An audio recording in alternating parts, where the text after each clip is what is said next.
In Solo Leveling, after Drippy Woo told Jin-Ho's dad that he couldn't help him heal his eternal slumber disease, he thinks back on the decision, saying that even though he's Jin-Ho's dad, he doesn't know him enough to use some of his precious holy water since the amount he has left is limited, saying he must use it wisely.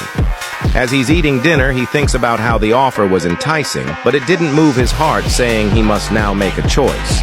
Previously, he wasn't sure about going to Japan to raid the S-rank gate that had suddenly appeared. Dwelling on the choice he had to make, he calls for his mom, telling her that he'd be back, thinking that even though there are still plenty of people stronger than him, as long as his growth doesn't stop here, he has to be on the battleground to become stronger. Drip Woo's mom responded, saying that his father used to rush meals when someone needed him, saying that she'd help him pack after he finishes his food. Gina happened to overhear this conversation when Jin-Woo walked in the room, asking if she was asleep. Yes, she responds, which lead to him telling her they needed to talk, but she just responded saying she needed to sleep. Jin-Woo sits on the bed next to her, thinking about how he could break it down for her. He said how he had almost died recently. He didn't mean to say it like that since he almost dies all the time, but says how this time was different since it was actually dangerous for him. But anyways, he had made it out alive and is grateful for all the times he had come home alive. That is why he will come back this time as well, thanking Gina. Thanking her for stopping him from going this time, making her tear up, saying he would have left anyway, crying on her pillow. Jin-Woo responded, saying she was right. He would have left anyway, but he'd be back, summoning Beirut, telling her not to worry, since he would protect her no matter the distance. The panel switches over to where the Hunter Association chairman holds a press conference, where Jin-Woo steps up to the podium, giving a speech to his fellow Koreans, saying he would go save Japan, ending with the chairman and Drip Woo shaking hands. At the airport, Jin-Ho walks down the aisle carrying loads of Hunter equipment, shocking the NPCs around him. Drip Woo stands there looking as drippy as always, waiting for Jin-Ho, who looks towards him with undying determination. Reporters try their hardest to get a picture of his drippiness, but association workers stop them in their tracks as they walk towards their plane.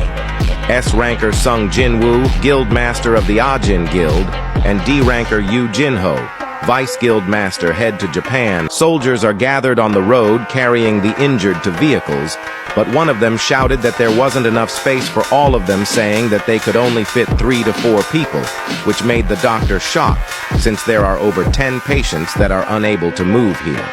The soldier explains how there was no time to be concerned with those who can die at any time, since the giants were coming this way, and if they remained here any longer, they would all die. The doctor responded, saying that he and his wife made an oath to stay by their side until their last breath. The soldier sighs, saying if they're insisting, then he would remain here as well, since he couldn't escape knowing citizens would remain here just to get slaughtered. The soldier says how they must find cover inside, but suddenly 2 giants appear looking down at the humans like they just found themselves a buffet. The soldiers fire towards the giants, but it has no effect on them. A soldier attempts to shield the elderly couple from being snatched until an enormous trident pierces through the giant, sending it flying across multiple buildings. The soldier looks shocked in disbelief, since the giant was taken out in a single shot, as Drip Woo's newest shadow, Jima, stands above the people, which shocked the soldiers, asking what it was. Drippy Woo comes out of nowhere, telling the soldiers it was dangerous and that they needed to move since they were too close to the hospital. Debris suddenly falls from a building in the direction of the doctor, but Jin-Ho manages to protect them with his shield, saying he would stand by while helping them evacuate. Drip Woo responds, saying, "All right."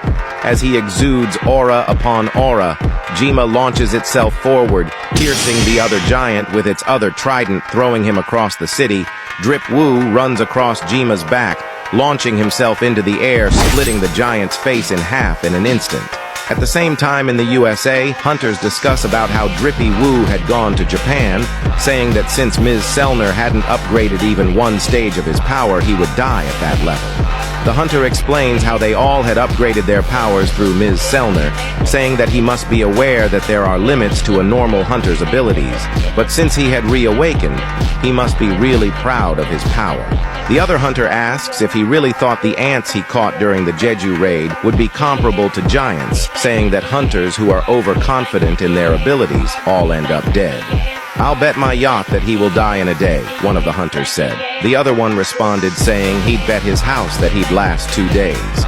The national level hunter Thomas Andre heard this conversation and asked if they really thought that, saying that he would bet the scavenger building that Sung Jin-Woo would manage to survive the whole ordeal. Andre tells them they should be more concerned about the S-rank gate that appeared in their territory, instead of others saying that the dungeon break was tomorrow, asking them how many hunters they thought would survive. The two hunters whisper among themselves, saying he's got a talent for ruining the mood, and that it isn't the first this freak did that, saying they should just ignore him. Andre states how maybe, just maybe, he would have had more fun in Japan instead of the United States, but it didn't matter since tomorrow when the dungeon break happens, this place would be fun in its own way. Back in Japan, reporters recording the situation asked the viewers if they believed what they saw. Hunter Sung Jin-Woo's summoned creatures are defeating the giants, saying that they were getting devoured by the ants.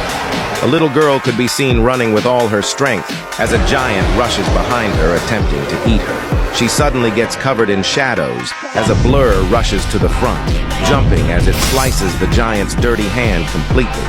The giant spews blood as the shadow commander Igris stands there protecting the little girl.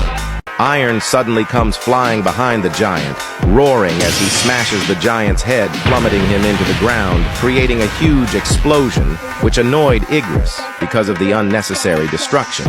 Iron starts roaring even louder due to his one-sided victory, giving Igris a big smile, but he just ends up shaking his head in disappointment while patting the little girl on the head. Jin-Woo hears the destruction, saying that Iron must have felt excited due to his recent upgrade, thinking that it was a relief that he was doing a good job against the giants. A soldier thanks him for saving his life, but suddenly Jin-Woo comes in with a thumbs up, saying that he did a good job and that he was brave, which the soldier thanked him for the compliment, though it came out pretty butchered since he said it in Japanese. He calls for Jin-Ho, telling him to take him and finish the evacuation. He accepts the order like a good slave, telling the soldier to come with him. Jin-Woo starts oozing aura, saying it was now a good time to get started for reals, as he looks down on the bloodied corpse of the giant he had slain, speaking the single word, erect. In the control room of the Hunters Association, an agent states that they had retaken Nagoyashi City. In Nakasugawashi, they had found a giant's body. They had retaken Shizuokashi City, Dakayama, and Naganoshi as well, shocking the chairman of the Japanese Hunters Association, making him realize that what Goto Ryuji said about him wasn't wrong. The eyes he had seen at the airport showed that he was on a completely different level than any other hunter. He is unrivaled, he stated, making him nervous while speaking to him, saying that the situation was urgent, asking if he could excuse his directness. He said that the giants were currently coming to Osaka as they speak, requesting that he focuses on defense around it. The translator interpreted exactly what he said. The chairman thinks that even though Jin-Woo seems scary, no matter how strong he is, defeating all the giants is impossible, saying it would be better for him to focus on defense while he negotiates with other countries. Jin-Woo refuses their proposition, shocking the association, making the chairman ask what was his plan then. After hearing what he had to say, the chairman is in utter shock since he was really planning to defeat all of the giants alone, saying that what he was doing right now was exactly what he was planning to do. The panel switches over to Jin-Woo as he's deep in thought while looking towards his new summons, trying to think with every single brain cell he's got about what to call these new additions to his army. After seeming to have finally come up with a great name, he said that he would just call them number 1, number 2, number 3, number 4, number 5, and he'll be number 6. Beru comes up to him saying that another enemy had been defeated. Jin-Woo thought that since that was the case, then he'll go there using shadow exchange and turn them into soldiers as well, telling Jin-Ho to sleep since he'd be back soon. With a look of determination, Jin-Woo says how it's been easy so far, but this is just getting started.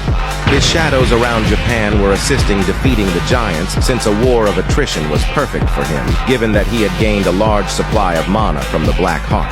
The giants stood absolutely no chance against his shadow soldiers who healed infinitely as soon as they were defeated.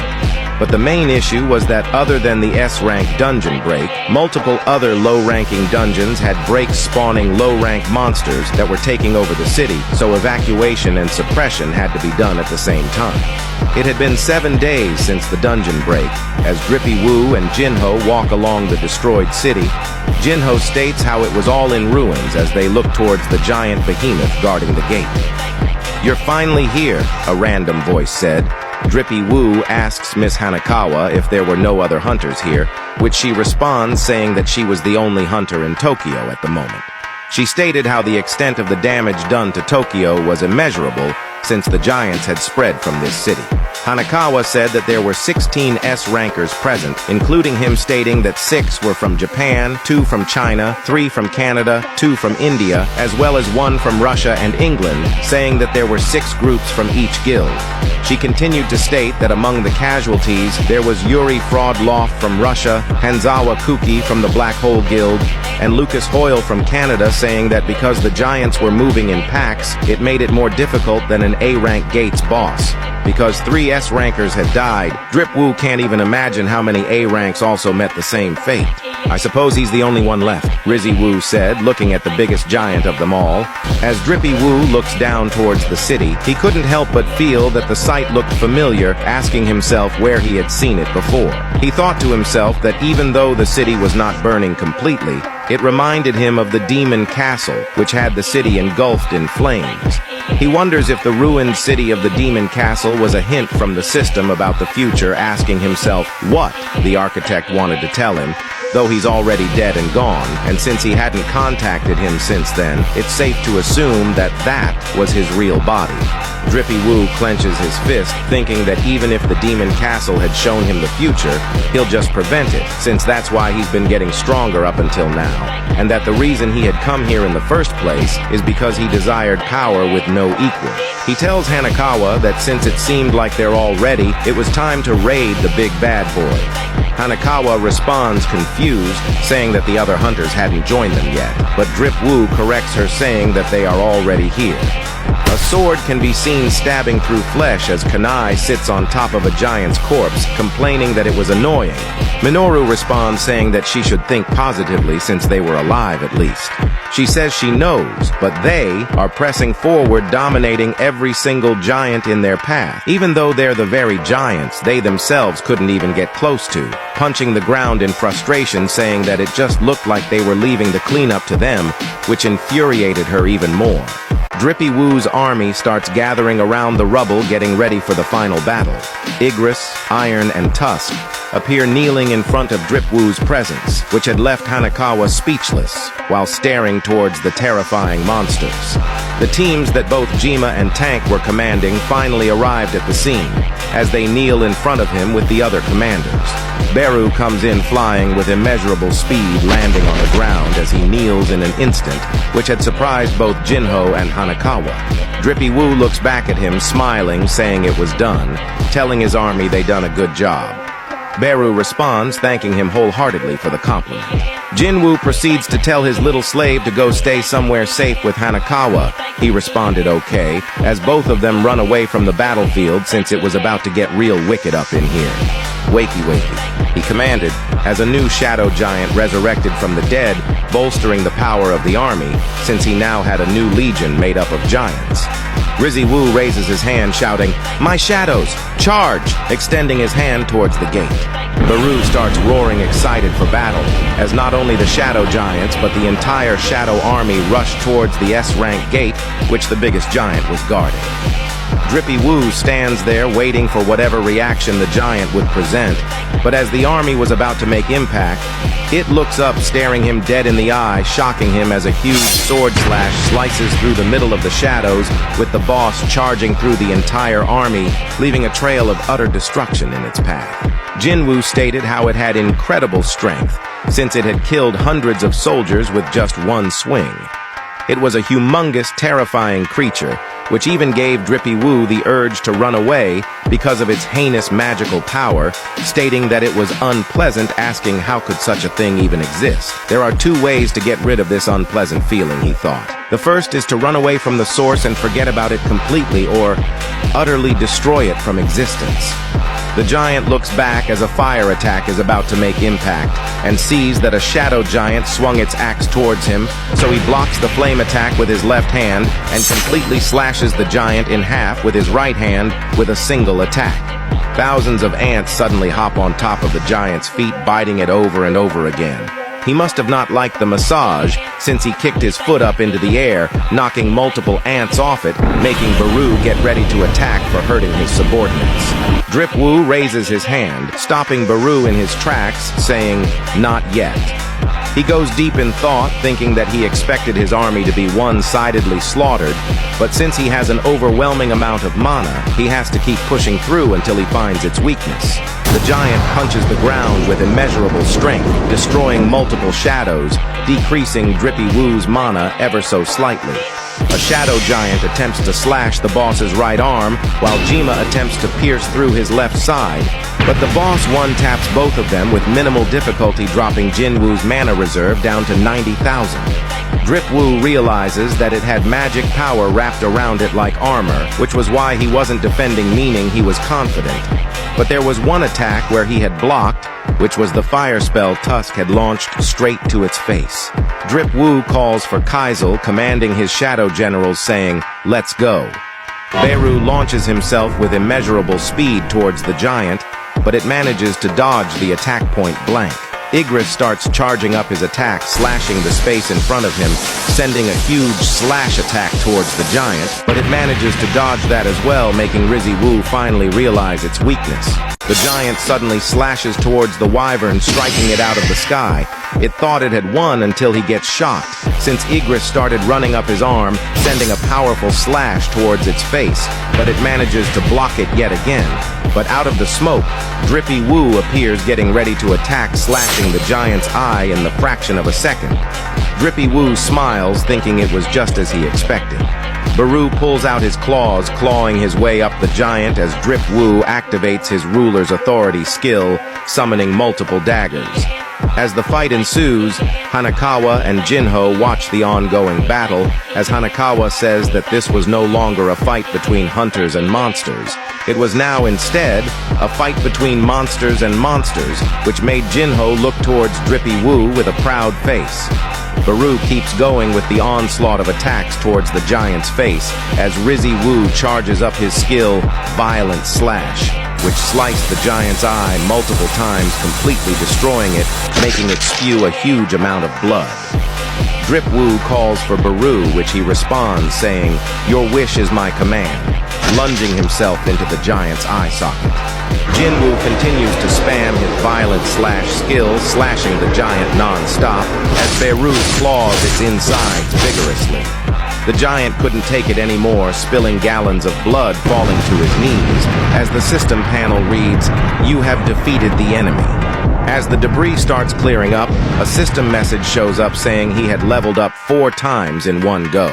Drippy Woo thinks on the message the system sent as Jinho calls for his name, saying he was really amazing since he had defeated the giant's boss.